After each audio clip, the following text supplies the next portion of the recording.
Silicon city ಬೆಂಗಳೂರಿನಲ್ಲಿ ಶ್ವಾನಗಳ ಮೂಕರೋಧನೆ. GBA ಅಧಿಕಾರಿಗಳ ಎಡವಟ್ಟಿನಿಂದಾಗಿ ಬೀದಿ ನಾಯಿಗಳಿಗೆ ಸಂಕಷ್ಟ. ಚಾಮರಾಜಪೇಟೆ ಶ್ವಾನ ಕೇಂದ್ರದಲ್ಲಿ ನಾಯಿಗಳ ಮೂಕರೋಧನೆ. ಆಕ್ರಮಣಕಾರಿ ಶ್ವಾನಗಳನ್ನ ಸ್ಥಳಾಂತರ ಮಾಡಬೇಕು ಅಂತ ಈಗಾಗಲೇ ಸುಪ್ರೀಂ ಕೋರ್ಟ್ ಆದೇಶ ಕೊಟ್ಟಿದೆ. ಸುಪ್ರೀಂ ಕೋರ್ಟ್ನ ಆದೇಶದ ಹಿನ್ನೆಲೆ ಶ್ವಾನ ಕೇಂದ್ರಗಳಿಗೆ ಬೀದಿ ನಾಯಿಗಳನ್ನ ಶಿಫ್ಟ್ ಮಾಡಲಾಗಿದೆ. ಆದರೆ ಈ ಶ್ವಾನ ಕೇಂದ್ರದಲ್ಲಿ ಸೂಕ್ತ ಗಾಳಿ ವ್ಯವಸ್ಥೆ ಇಲ್ಲ, ಬೆಳಕಿನ ವ್ಯವಸ್ಥೆ ಇಲ್ಲ. ಅಂತಹ ಸ್ಥಳಗಳಿಗೆ ಶ್ವಾನಗಳನ್ನ ಸ್ಥಳಾಂತರ ಮಾಡಲಾಗಿದೆ ಅಂತ ಪ್ರಾಣಿ ದಯಾ ಸಂಘದವರು ಆಕ್ರೋಶವನ್ನು ವ್ಯಕ್ತಪಡಿಸ್ತಾ ಇದ್ದಾರೆ.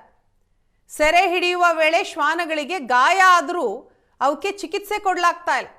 ನೀರು ಊಟ ಕೊಡದೆ ಚಿತ್ರಹಿಂಸೆಯನ್ನ ಕೊಡ್ತಿದ್ದಾರೆ ಅಂತ ಜಿಬಿಎ ಅಧಿಕಾರಿಗಳ ನಡೆಯ ವಿರುದ್ಧ ಪ್ರಾಣಿ ದಯಾ ಸಂಘ ಆಕ್ರೋಶವನ್ನು ವ್ಯಕ್ತಪಡಿಸಿದೆ. ಏನಂತ ಹೇಳಿದ್ರೆ ಸುಪ್ರೀಂ ಕೋರ್ಟ್ ಆರ್ಡರ್ ಆಗಿದ ತಕ್ಷಣನೇ ಶೆಲ್ಟ್ರಲ್ಲಿದೆ, ಶೆಲ್ಟ್ರಿಗೆ ಟೈಮ್ ತೊಗೋಬೇಕಲ್ವ ಇವರು.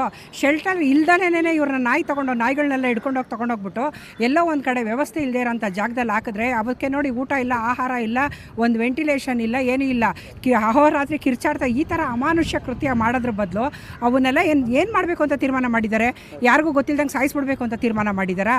ಯಾವ ನಾಯಿಯೂ ಕಚ್ಚಲ್ಲ ಸರ್, ಸುಮ್ಮನೆ ಕಚ್ಚಲ್ಲ, ಕಚ್ಚತೆ ಅಂತ ಎಲ್ಲ ಹಬ್ಬಿಸಿ ನಾಯಿನ ಈ ರೀತಿ ಎಲ್ಲ ತೊಗೊಂಡೋಗಿ ಮಾಡೋದು ರಾಕ್ಷಸ ಕೃತ್ಯ ಇದು ಹೇಳಬೇಕು ಅಂತ ಹೇಳಿದ್ರೆ. ಸೊ ಇದಕ್ಕೆ ಒಂದು ಪರಿಹಾರ ಸರಿಯಾದ ರೀತಿಯಲ್ಲಿ ಸೂಚನೆ ಮಾಡಬೇಕು ಸುಪ್ರೀಂ ಕೋರ್ಟ್. ಅಷ್ಟೇನೆ ನಾನು ಸುಪ್ರೀಂ ಕೋರ್ಟ್ ಕೇಳ್ತೀನಿ, ಶೆಲ್ಟರೇ ಇಲ್ಲದೆ ಇರೋವಾಗ ಶೆಲ್ಟರ್ಗೆ ಹಾಕಿ ಅಂತ ಅಂದ್ಬಿಟ್ಟು ಹಿಡ್ಕೊಂಡೋಗಿ ತೊಗೊಂಡೋಗಿ ಹಾಕಿ ಅಂತ ಅಂದ್ಬಿಟ್ಟು ಎಲ್ಲಿಗೆ ಹಾಕಿ ಅಂತ ಹೇಳ್ತಾ ಇದ್ದಾರೆ ಇವರು. ಎಲ್ಲಿಗೆ ಹಾಕಿ ಅಂತ ಹೇಳ್ತಾ ಇದ್ದಾರೆ? ಯಾವ ಶೆಲ್ಟ್ರಿಗೆ? ಎ ಬಿ ಸಿ ಸೆಂಟ್ರು ಎಷ್ಟು ಮಾತ್ರ ಇದೆ ಆ ಜಾಗದಲ್ಲಿ? ಎ ಬಿ ಸಿ ಸೆಂಟ್ರಲ್ಲಿ ಎಷ್ಟು ಜಾಗ ಇದೆ? ಇವರು ಎಷ್ಟು ನಾಯಿಗಳನ್ನ ತೊಗೊಂಡೋಗಿ ತುಂಬಿದ್ದಾರೆ? ಅಲ್ಲಿ ನಾಯಿ ಏನು ವ್ಯವಸ್ಥೆ ಇದೆ ಇದನ್ನೆಲ್ಲ ಗಮನಿಸೋರು ಯಾರು? ಡೆಲ್ಲಿನಲ್ಲಿ ಒಂದು ಕಡೆ ಏನಾಗಿದೆ, ಶೆಲ್ಟ್ರಲ್ಲೇನೆ ಏನು ಎ ಬಿ ಸಿ ಸೆಂಟ್ರಲ್ಲಿ ಮತ್ತು ನಾಯಿಗೆ ತೊಗೊಂಡೋಗಿ ಹಾಕಿದ್ದಾರಲ್ಲ ಅಂಥ ಒಂದು ಶೆಲ್ಟ್ರಲ್ಲಿ ನಾಯಿಗೆ ರೇಪ್ ಮಾಡಿದ್ದಾರೆ, ಆಯ್ತಾ? ಸೊ ಈ ರೀತಿ ನಾಯಿ ಮೇಲೆ ಆಗೋವಂಥ ರೇಪು, ನಾಯಿಗಳ ಮೇಲೆ ಆಗೋವಂಥ ದೌರ್ಜನ್ಯಗಳು ಅದನ್ನು ಯಾರು ಕೇಳ್ತಾರೆ? ಅದಕ್ಕೆ ನ್ಯಾಯ ನೀತಿ ಏನಿಲ್ವಾ? ಅದಕ್ಕೆ ಕೇಳೋದು ಬೇಡವಾ ಅದನ್ನು?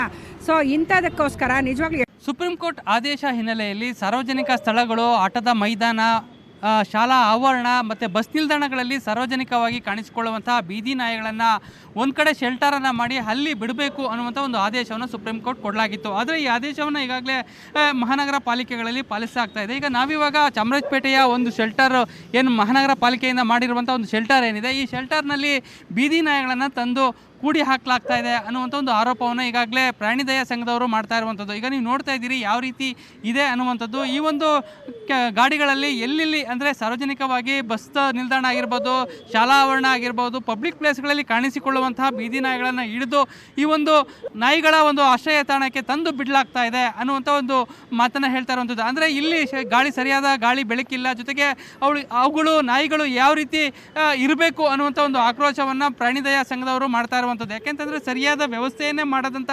ಅಧಿಕಾರಿಗಳು ಈ ರೀತಿ ನಾಯಿಗಳನ್ನು ಬೇಕಾಬಿಟ್ಟಿಯೇ ತಂದು ಕೂಡಿ ಹಾಕುವಂಥದ್ದು, ಜೊತೆಗೆ ಅವಕ್ಕೆ ಸರಿಯಾದ ಆಹಾರ ಆಗಿರ್ಬೋದು, ಚಿಕಿತ್ಸೆ ಆಗಿರ್ಬೋದು ಯಾವುದೂ ಕೂಡ ಕೊಡ್ತಾ ಇಲ್ಲ ಅನ್ನುವಂಥ ಒಂದು ಆರೋಪವನ್ನು ಮಾಡ್ತಾ ಇರುವಂಥದ್ದು. ಹೀಗಾಗಿ ಸರಿಯಾದ ವ್ಯವಸ್ಥೆಯನ್ನು ಇಟ್ಕೊಂಡು ಮಾಡಬೇಕು. ಆದರೆ ಅಧಿಕಾರಿಗಳು ಯಾಕೆ ಈ ರೀತಿ ಮಾಡ್ತಾ ಇದ್ದಾರೆ? ಅದು ಕೂಡ ಪ್ರಾಣಿ ಆಗಿರೋದ್ರಿಂದ ಅದಕ್ಕೂ ಕೂಡ ಜೀವಿಸುವ ಹಕ್ಕಿದೆ ಅನ್ನುವಂಥ ಒಂದು ಮಾತನ್ನು ಈಗ ಪ್ರಾಣಿ ದಯಾ ಸಂಘದವರು ಆಕ್ರೋಶವನ್ನು ಹೊರಹಾಕ್ತಾ ಇರುವಂಥದ್ದು. ಹೀಗಾಗಿ ಸಂಬಂಧಪಟ್ಟಂತಹ ಅಧಿಕಾರಿಗಳು ಸೂಕ್ತವಾದಂಥ ವ್ಯವಸ್ಥೆಯನ್ನು ಮಾಡಿಕೊಡ್ಬೇಕು. ಜೊತೆಗೆ ಈ ರೀತಿಯಾದಂಥ ಬೇಕಾಬಿಟ್ಟಿಯಾಗಿ ತಂದು ಕೂಡಿ ಹಾಕುವಂಥದ್ದು, ಸರಿಯಾದ ಆಹಾರ ಕೊಡದೇ ಇರುವಂಥದ್ದು, ನೀರು ಕೊಡದೇ ಇರುವಂಥದ್ದು, ಪ್ರಾಣಿಗಳಿಗೆ ಈ ರೀತಿ ಚಿತ್ರಹಿಂಸೆ ಕೊಡುವಂಥದ್ದು ಎಷ್ಟರ ಮಟ್ಟಿಗೆ ಸರಿ ಅನ್ನುವಂಥ ಒಂದು ಆಕ್ರೋಶವನ್ನು ಪ್ರಾಣಿ ಪ್ರಿಯರು ವ್ಯಕ್ತಪಡಿಸ್ತಾ ಇರುವಂಥದ್ದು. ಕ್ಯಾಮ್ರಾ ಪರ್ಸನ್ ಎನೋಶ್ ಜೊತೆ ನಂದೀಶ್ ಮಲೆನಹಳ್ಳಿ, ಏಷ್ಯಾನೆಟ್ ಸುವರ್ಣ ನ್ಯೂಸ್, ಬೆಂಗಳೂರು.